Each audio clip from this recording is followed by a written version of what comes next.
Today on Lunascope Film School, we're talking about exposure from video and some common misconceptions I've heard people have. Today I've enlisted the help of my buddy Lauren. And I'll be the test subject. Well, you're gonna regret that. Let's go.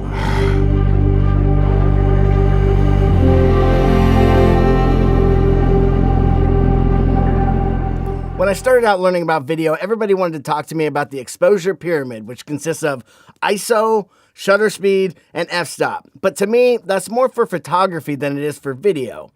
So I'm going to make a new shape. We're going to talk about the exposure pentagon. Well, that just sounds bad, like a conspiracy channel or something. So let's just call it the 5 sides of exposure for video. First things first. I am counting shutter speed as one side of this fictional exposure shape because it has a direct effect on your shutter speed, but more on that in a minute. Your frames per second is just what it sounds like. How many pictures are you taking per second of video? Now, 9 times out of 10, I'm shooting at 24 frames a second when I'm not shooting slow motion. That's what your Hollywood movies are shooting at, and that's what looks best to most people's eyes. Every now and again, I shoot at 30 frames per second if I want something to look video-ish or professional for a talking head or a corporate video. Now, the only other times I change my frame rate is when I want slow motion, which I usually choose 60 frames a second or 120 frames a second, depending how slow I want the footage to look. Now, I know a lot of you are asking, what's the difference between frame rates and shutter speed? Well, frame rates, like I said, is how many pictures are taken per second of video. Shutter speed, on the other hand, is how long the exposure is taken for each shot, how much information is captured. So if your shutter speed is like 1/100th of a second, it's only going to capture a fraction of information, so there won't be any blur in that video. But if you bump that up to like a full second, each frame is going to have all the information of you moving in that second at once, so it'll just look like a blurry mess. Now, I usually shoot in what's called the 180-degree shutter rule, which means whatever my frame rate is, I double it for my shutter speed. So if I'm shooting in 24 frames a second, I shoot in 1/48th of a second, or as close to it as your camera can get. Or if you're shooting at 60 frames a second, your shutter speed would be 120. Or if you're shooting at 120, it would be 240. You get the idea.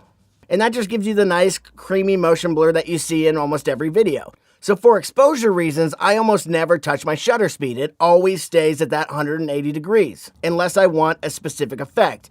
If you want kind of a Saving Private Ryan where everything's sharp and moving very quickly, you want to bump that shutter speed up. Or if you want a dreamy kind of drug or dream kind of look, you would slow it way down and make everything nice and blurry. The only other time I think about shutter speed is when I'm using a green screen. I use a high shutter speed so there's not as much motion blur, but we'll get to that another time. Next up is ISO, and ISO is very easy. The higher you go up, the brighter the image gets, but the more noise is introduced into the image. Most cameras have what is called a native ISO, which is where the image looks the best. On my GH5, for instance, the native ISO is 400. So I try to stay as close as I can to the 400 ISO as possible. Some cameras are better than others the higher you get at ISO. The Sony A7 line, for instance, is notorious for having really good images at high ISOs. Some of the other cameras, like some of the Panasonics and Blackmagic cameras, have what is called dual ISO, which means they have 2 native ISOs. For the most part, though, a good rule of thumb is the higher the ISO, the more noise will be introduced into the image.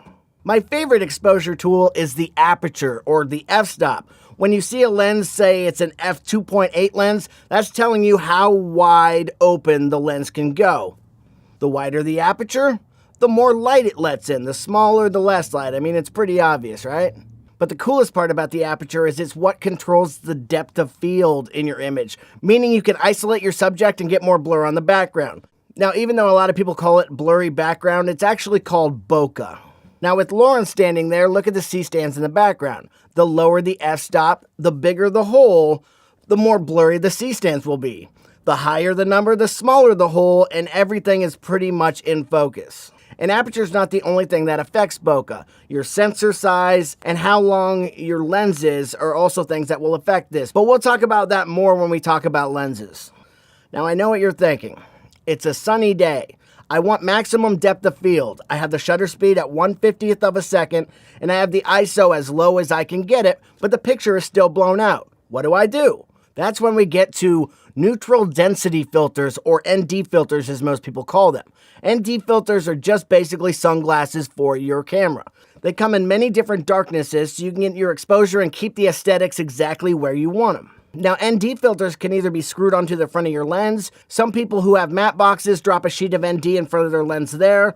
And some cameras, cinema cameras mostly, like the Ursa Mini or some of the Canon cinema cameras, actually have ND filters built into the camera. So between the sensor and the lens, you can actually flip ND filters there. Now, conversely, you're in a dark space. Your aperture's wide open. Your shutter speed's at 1/50th of a second, and your ISO is too high. You have too much noise in the shot.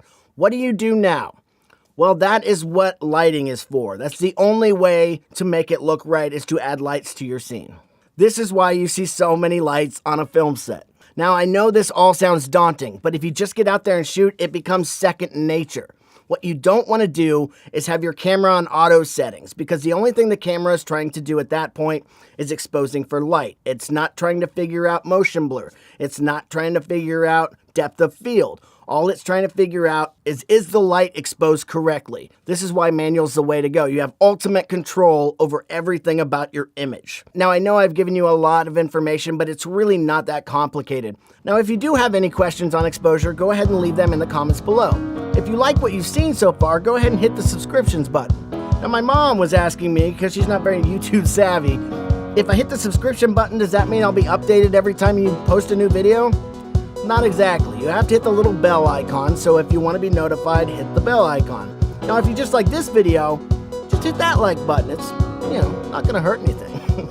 But remember, it's not a competition. Let's all rise in this business together.